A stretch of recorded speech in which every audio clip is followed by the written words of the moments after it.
Rupee value week ஆயிருக்கு. அதாவது ஒரு டாலரோட வேல்யூ 95 ருபீஸ். இப்போ இந்த ட்ரெண்டில் வார் போயிட்டு இருக்கு. அதுக்கப்புறம் ஸ்ட்ரெயிட் ஆஃப் ஹார்மஸில் பஞ்சாயத்து இருக்கு. நாங்கள் ஷிப்ஸ்லாம் விட மாட்டோம்னு ஈரான் சொல்கிறாங்க. எல்என்ஜி, எல்பிஜி, ஆயில், பெட்ரோலியம் இது எல்லாமே நம்ம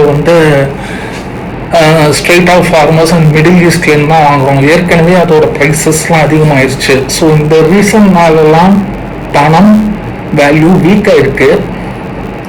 இப்போ பண வேல்யூ வீக்காக இருக்குன்னா என்ன அர்த்தம் அப்படின்னா, இம்போர்ட்டட் ப்ராடக்ட்ஸ் நம்ம வாங்குறோம்னு வச்சுக்கோங்களேன். ஒரு ஐஃபோன் நம்ம வாங்குறோம் அப்படின்னு எக்ஸாம்பிளுக்கு எடுத்தால், அந்த ஐஃபோனோட வேல்யூ நம்ம அதிக ருப்பி கொடுத்து வாங்குவோம்.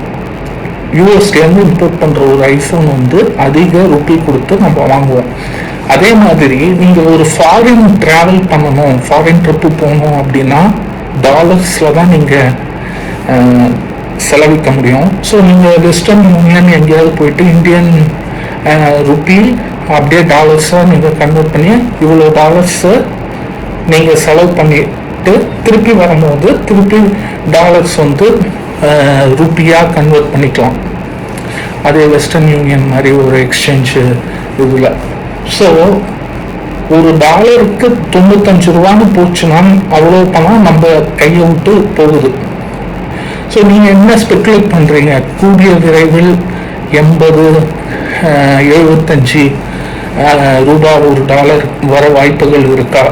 அதாவது பணம் ஸ்ட்ரென்த் ஆகும்னு வாய்ப்புகள் இருக்கா? இல்லை பணம் இந்த மாதிரி சூழ்நிலையில் இன்னும் அதிகமாக தான் ஆகும், அதாவது வீக்காக தான் ஆகும், 100 ரூபா 105 ரூபா பர் டாலர் அப்படி தான் ஆகும் அப்படின்னு நீங்கள் நினைக்கிறீங்களா? கமெண்ட் செக்ஷனில் பதிவு பண்ணுங்கள். இந்த வீடியோ பிடிச்சிருந்தா லைக், ஷேர் பண்ணுங்கள்.